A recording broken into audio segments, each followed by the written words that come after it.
Reverend Al Sharpton. Reverend Sharpton. Thank you, Steve. You know, it's clear what we need to do. We need to organize and mobilize people to get to the polls. I've been going around the country, and I'm excited about a movement happening with everyone. I was just in Florida for a Souls to the Polls event to encourage people about early voting. A similar event in Ohio I attended just last Saturday. I encourage everyone on this call to go to BarackObama.com to learn more about early voting and if it's an option where you live. The president and Democrats have done so much for us. Now we can't let them down and ourselves down. I think about what is happening with education reform. And education reform is absolutely close to the president's heart, and I might say my heart. This is an issue that is personal for each of us. A child's future and our ability to get good paying jobs is based upon the education we have. When the president and Democrats in Congress saved teachers' jobs, worked with Congress, the president worked with them to get $1 billion for black colleges over the next 10 years, money for community colleges, increased money for Pell Grants, and helping our children to go from the cradle to a career. It is clear we're laying a new foundation for education for our communities. It is important we continue to fight for people like the president and the Democrats who care about education and jobs. We cannot go back now. Policy that messed us up before cannot be repeated. This is a choice between moving forward versus moving backwards. We have to have our president's back. I'm honored and humbled to have the opportunity to introduce the leader of our free world. There's so much that we all have heard this evening, but it's most important for us to hear our leader. So I am honored and humbled to introduce the 44th President of the United States, our President, Barack Obama. Well, it is great to talk to you, and I'm so pleased to join you guys this evening, exactly 1 week before the important midterm elections. And to Martin Luther King III, I just want to say how much we are blessed for reminding us that we're not just fighting to win an election, but continuing the journey towards the realization of that historic dream, a dream that didn't begin with your father, but did not end with the historic efforts that all of us made, first for civil rights, all the way through 2008. You know, the realization of a better America is going to depend on our continued labors. And right now it's imperative that we focus our energy on electing Democrats this fall. I joined this call understanding that obviously we've gone through a very difficult time over the last couple of years.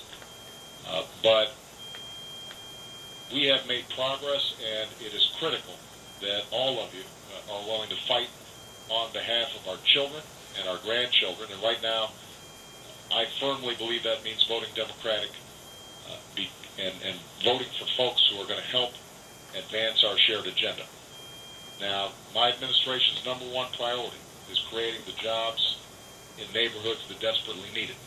And we are doing everything we can aimed at that goal. We're making sure that the constituents and congregations that all of you represent have access to a first-class education and the quality jobs that can sustain a vibrant middle class.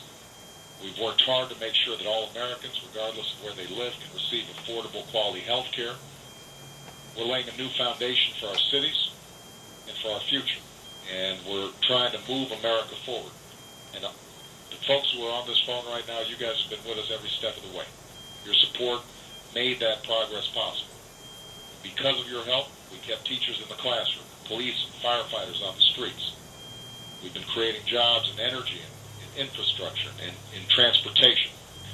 We're providing close to $1 billion for historically black colleges over the next 10 years and tens of billions of dollars to increase student loans so that young people have access to college.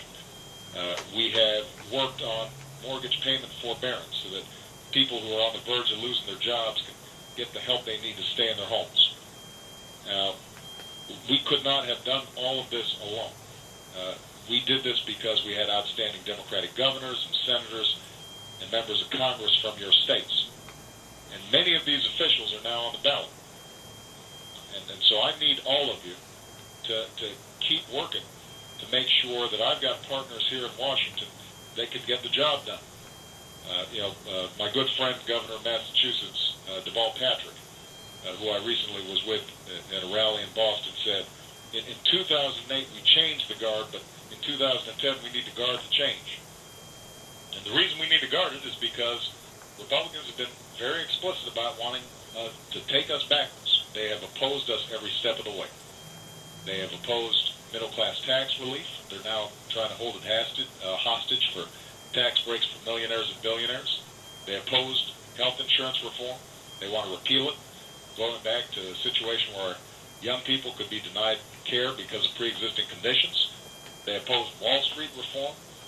They want to roll back the reforms we made to ensure that we don't have to engage in taxpayer-funded bailouts. They want to roll back the reforms we made to make sure that credit card companies can't jack up your rates without any reason. Mortgage brokers can't steer us into overly expensive mortgages. Yeah, so the bottom line is that everything we've done over the last 2 years has been designed to get America out of the economic ditch that we've been in. And as Democrats, we fought to pull that economy out of the ditch. Republicans have just stood on the sidelines. A lot of times, in fact, they've made it harder for us to do what needed to be done.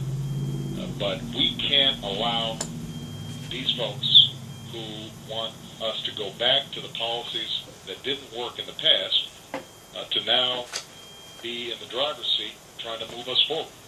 So over the next few days, I need everybody to get out and make sure that you are participating. I need you to go to a Democratic campaign office to make some phone calls. I need you to knock on doors. I need you to distribute campaign literature and get voters to the polls. I need you to talk to your churches, to barbershops, beauty shops, wherever folks are. You need to go out and tell them that if we're going to be able to move this country forward, they've got to vote. Dr. King, Reverend Lowry, Bishop McKenzie, Dr. Hale, Bishop Jakes, Reverend Sharpton, Donna, Jamal, all the people on this call understand that we can get to the mountaintop, but it requires work, and it's a journey. It's not something that happens just with one step, and it's also not something that we do by ourselves. We've got to reach back and pull up everybody to the summit. This was never about just electing me as president. This was about how we could build an America that is working for all people, growing opportunity, growing the economy, creating jobs, salvaging blighted neighborhoods. That's the challenge that we've got today. And one of the things I've been trying to say to folks is, this is like a game in which we've played one quarter. You can't stop after one quarter of play because the other side is still competing. We've got 3 more quarters to go, and that requires everybody to put as much effort and as much energy into what we're doing now as we did back in 2008. So please join me in working to elect Democrats who are helping us move America forward. It is a critical priority. We can't do it without you. If it's possible for you to vote early, and many of you in states now are able to vote early, please do so. When you're done, go volunteer and get others to volunteer and to vote. So the bottom line is I need you right now. This country needs your energy. It needs your leadership. I am grateful for everything that you've already done to support me and Michelle and the family. I know the prayers are always being sent out, and I'm grateful for those. But ultimately, this isn't about me. This is about making sure that our country is there and the American dream is there for our children and our grandchildren, and that is going to require us to continue sustaining these efforts even during these difficult times. So I am grateful to all of you. Thank you very much for participating in this call. God bless you, and God bless our country.